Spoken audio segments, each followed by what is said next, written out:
It's Lisa from Been There, Got Out. And tonight's guest is Arizona attorney Billie Tarascio. We actually did a high conflict divorce summit there she is. We did it a few months ago. And okay, Billie, I just invited you. Let's hope this works. Well, she sent a request months ago with Journey Beyond Divorce, Karen McMahon. And we didn't meet, but when I met Karen, she said, "Oh, you need to talk to Billie." And we connected, and look, it worked.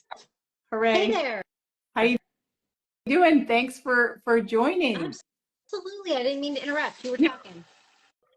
I was talking to fill the time with my fingers crossed that this would work properly. I know. Lives are always a little funky. I know. But it's working. You got on really quickly. Wonderful. So I was going to say that I had originally encountered you, but not directly, through the Journey Beyond Divorce High Conflict Divorce Summit a couple of weeks ago. We both were on, but like passing in the night. And then I saw a video you did that I thought, now I really got to get in touch.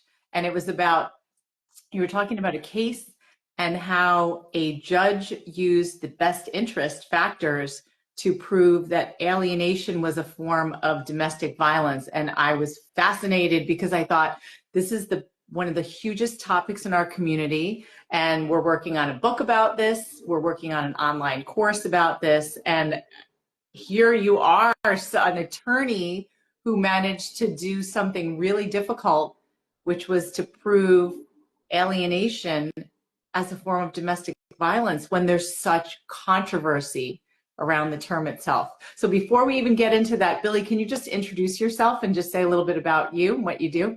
Sure. My name is Billie Tarascio. I'm an Arizona family law attorney. I own Modern Law. We're a family law firm here in the Phoenix metro area. And we've got 15 lawyers, and all we do is family law. I also own Win Without Law School, which supports people who are representing themselves. And I think that's about it. Okay.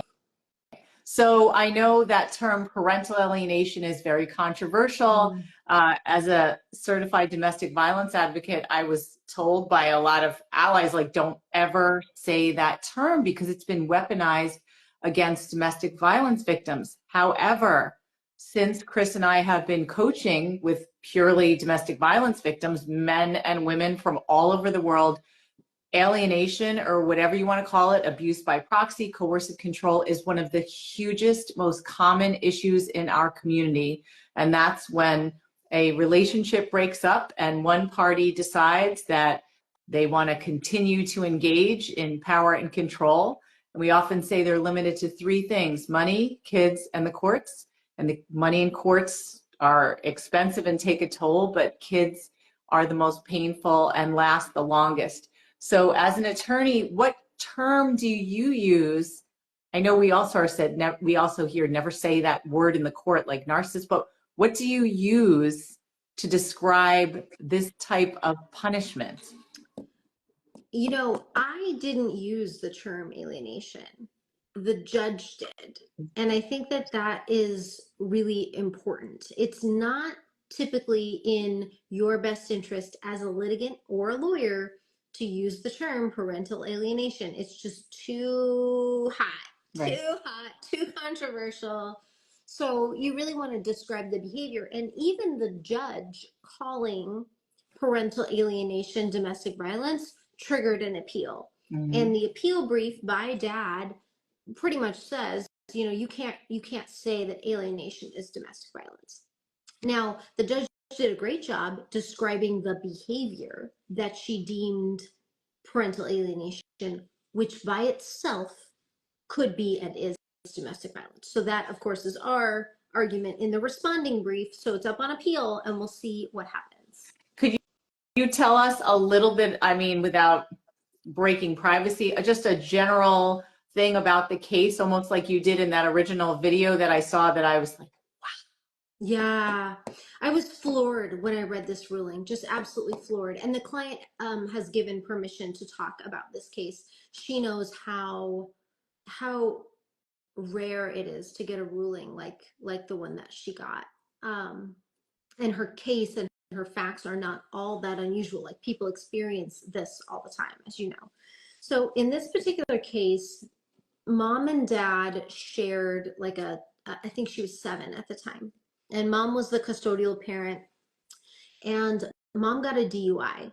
And dad went to court and got custody, primary custody of the 7-year-old based on mom's DUI. Primary physical or legal? Both. Okay. Both.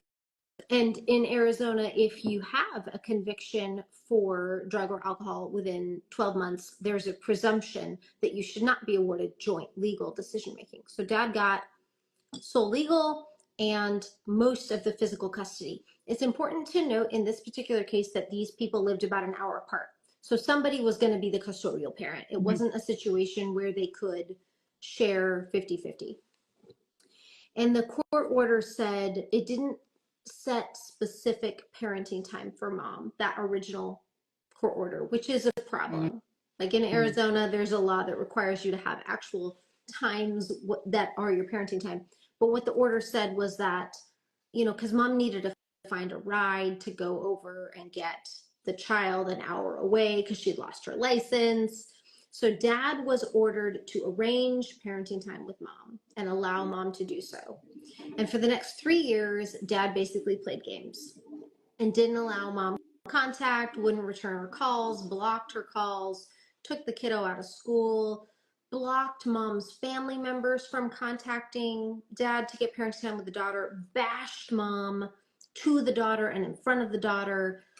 And it took about 3 years for mom to get back into court and ask for a modification to get more parenting time. And the judge was so disgusted with dad's behavior that the judge said that this pattern of behavior by dad towards mom and towards the child constituted parental alienation and constituted domestic violence.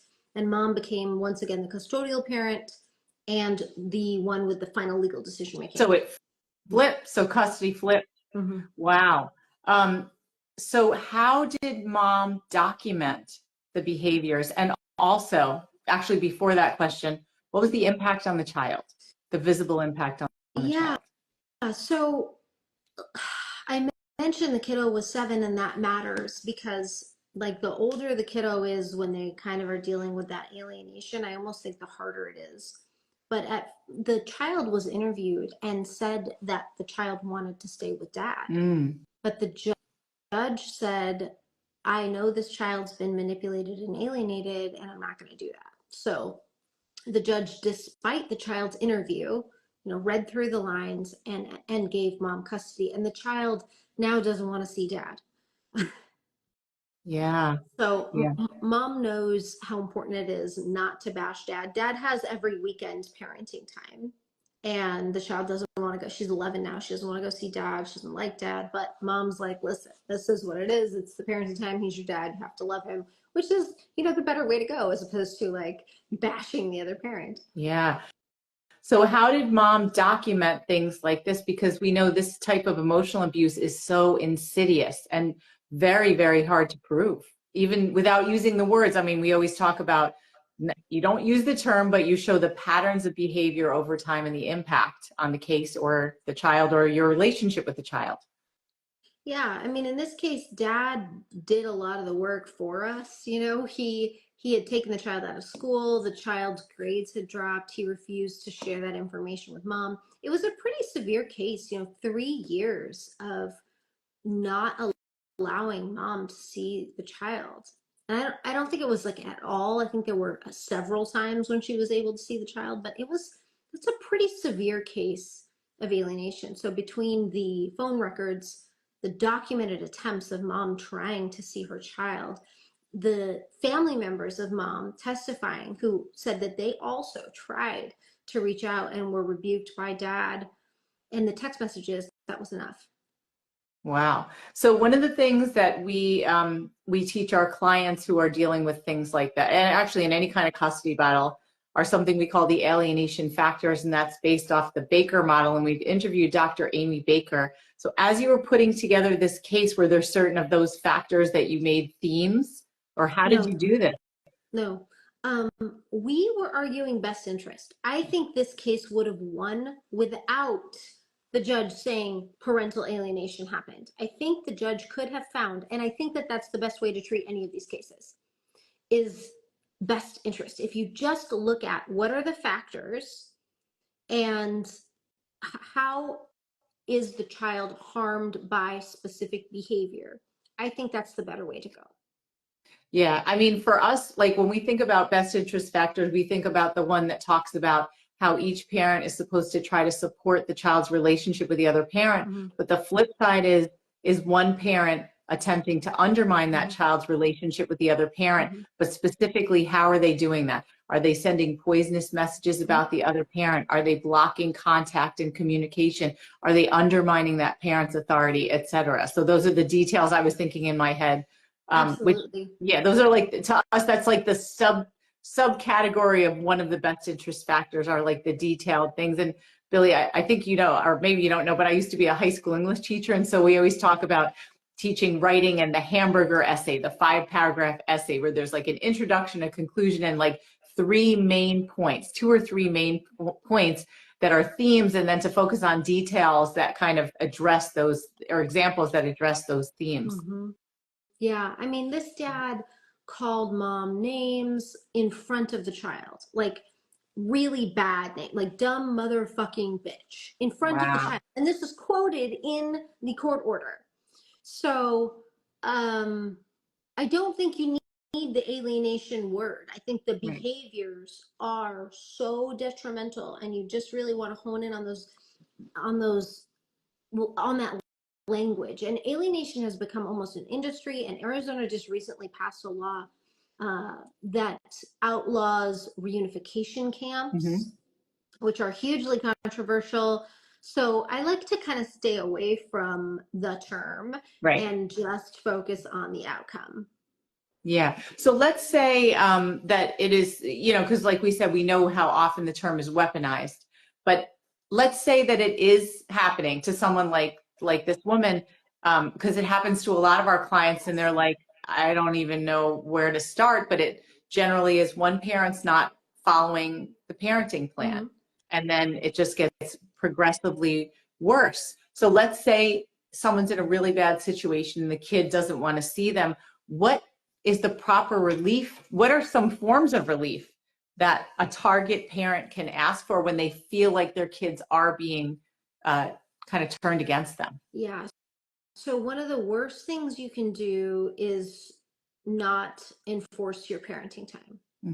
Like creating more space between you and the child and giving the child more time in the house where they're being poisoned against you is the worst thing you can do. And it seems logical to people that are like, hey, if my kid doesn't want to see me, or they want to spend extra time with their other parent this weekend, you know, I want to be flexible or whatever.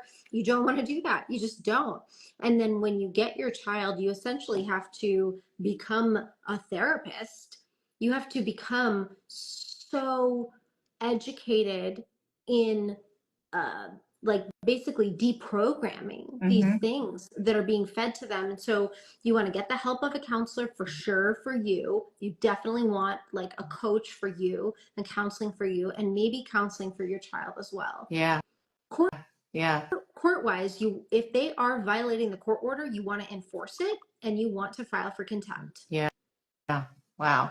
Okay. I was going to say, when you are getting, let's say, a client who comes in who's like signaling that their ex is not following the parenting plan, but it's kind of here and there, like, what are some signs that you would tell a client to like keep an eye out for this? Like if they say, I feel like my kid is pulling away, are there certain typical behaviors that you say, watch for this for sure? Yeah, like I feel like you know when it's happening. We have a client right now whose ex absolutely is so high conflict, and he poisoned the kids against her, especially the oldest teen.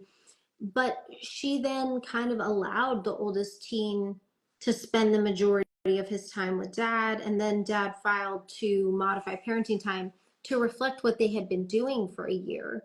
And now mom wants to say alienation. That won't work. You can't be okay with an arrangement as long as it's unofficial unofficial, and then when the other parent tries to make it official, you claim alienation. Like it has to be important enough to you when the court isn't looking for you to enforce your parenting time.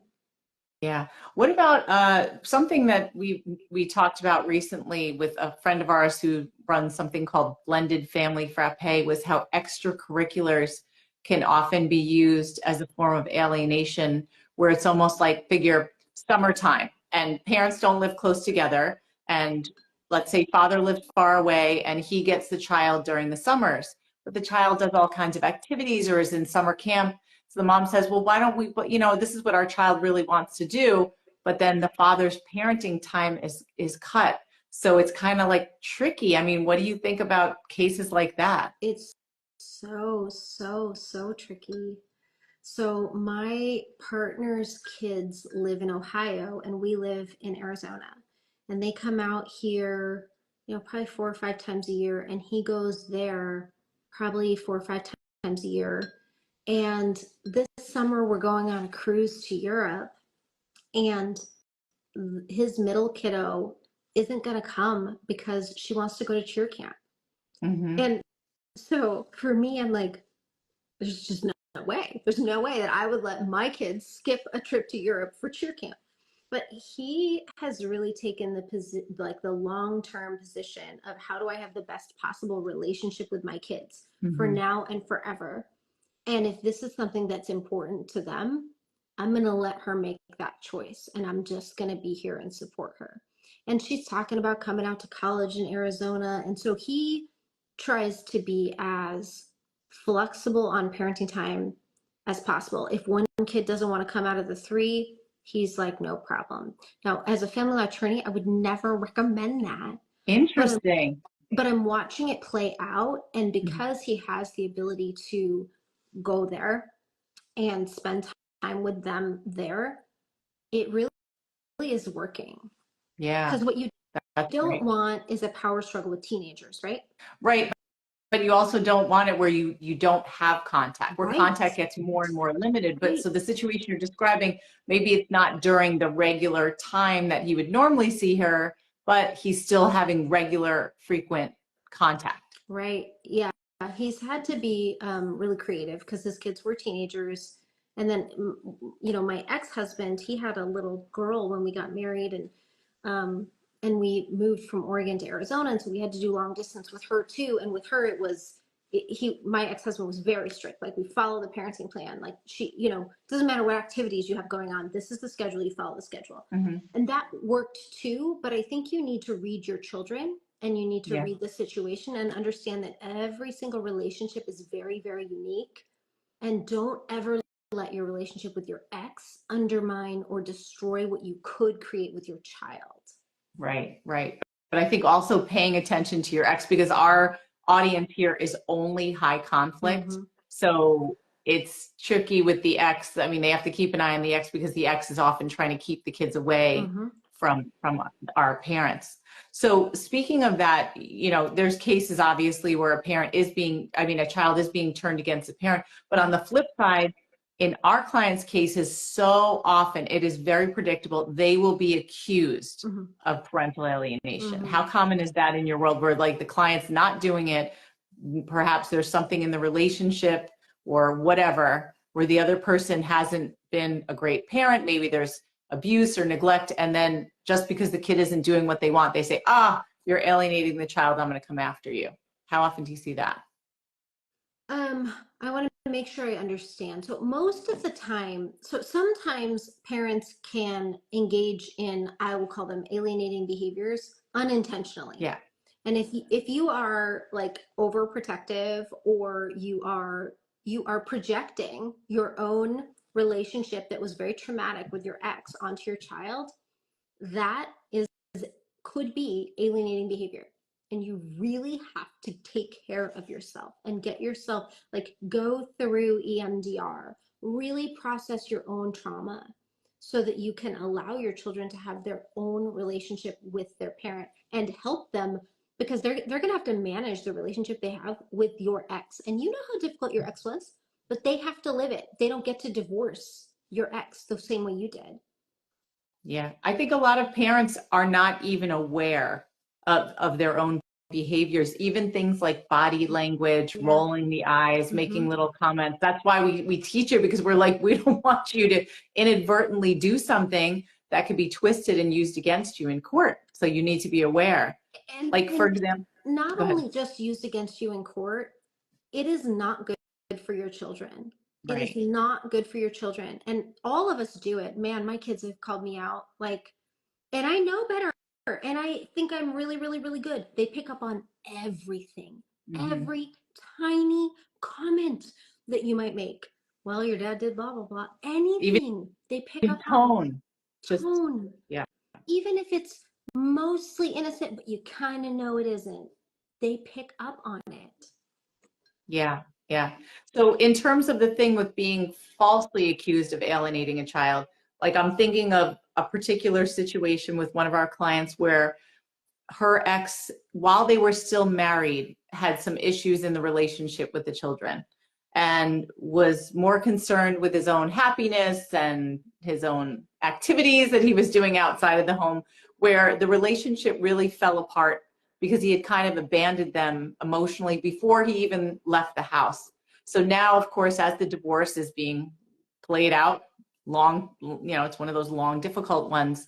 The kids, one of them is not really interested in seeing him that very often. So he's blaming the mother, saying, "You caused this."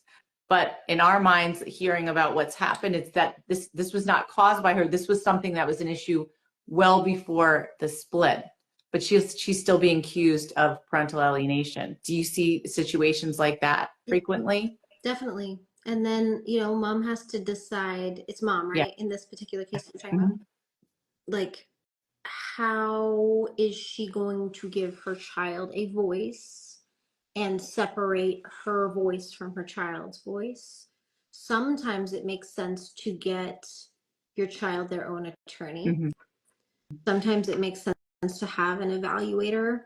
Um, I think therapeutic intervention or some sort of counseling that gives the child their own voice and that allows a third party to watch whether or not mom is or is not projecting onto the child can be really helpful and proactive. So, like, if I know my client's getting accused Mhm. of alienation and we're going to go into court and it's going to be litigation and it's not true, we proactively defend against that.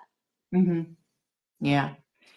So, so Billy, I'm trying to think if there's anything else that we missed, but now you have this appeal coming up. Like, what do you think will happen, or you don't even want to guess? I mean, it's hard to say. The judge's ruling, you know, alienate parental alienation is domestic violence, is a bold, bold statement, and it will be very interesting to see what the Court of Appeals does with that because it potentially opens up quite a bit of litigation. Mhm. What is and isn't parental alienation? How do we define it? Right. Like, that's really hard. But I do believe that this judge did a great job explaining this is the behavior that led me to decide that it is in this child's best interest to have mom as the custodial parent. And judges have wide discretion to make those decisions. So I am very, very hopeful that the Court of Appeals will just deny the appeal and affirm the lower court's ruling. Wow. I mean, and that's just Arizona, because once you did that video, I know people from all over were saying, is this something like, is this case law? Can we use it? Can I use it in my own state? Right. And it's not even case law when it's a lower court ruling. It's not even Right. case law that I can use. But if the court does affirm, then it will be case law.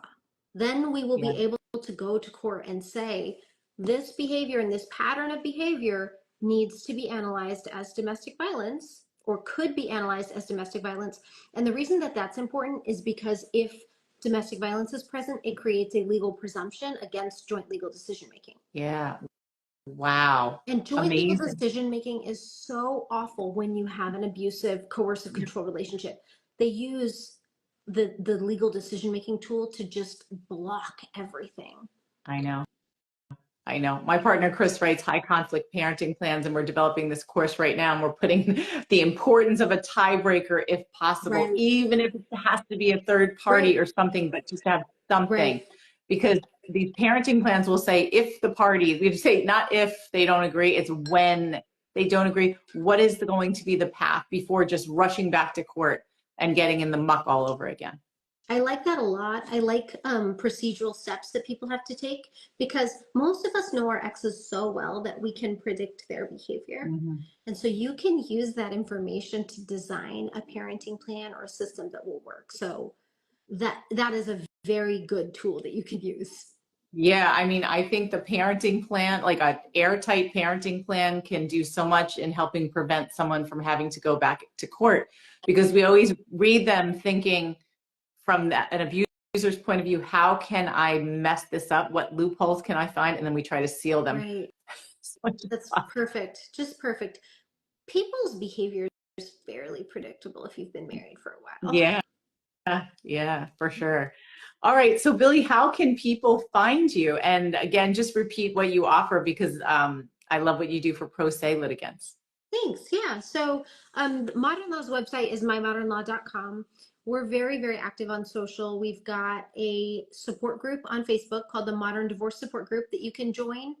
And Win Without Law School is a coaching program for people who are representing themselves. And this is all legal coaching. So this is all trial skills, legal writing, how to object. We have trial organizers, trial binders. And so you get online courses plus an individual coach 4 days a week. We have a free webinar tomorrow through Win Without Law School on how to challenge negative custody evaluations, because people don't always get those right and they can be very convincing to judges. So definitely you can check out that webinar, and that website is winwithoutlawschool.com. Okay, I know I signed up for it recently, but this is such an excellent resource for our clients. You know, for a number of reasons, many are pro se and many are dealing with custody evaluations that they would love to question. So very, very helpful. Awesome. Well, thank you so much. No, thanks for coming on. I'm sure we'll do something like this again. See you later. Bye. Okay, bye.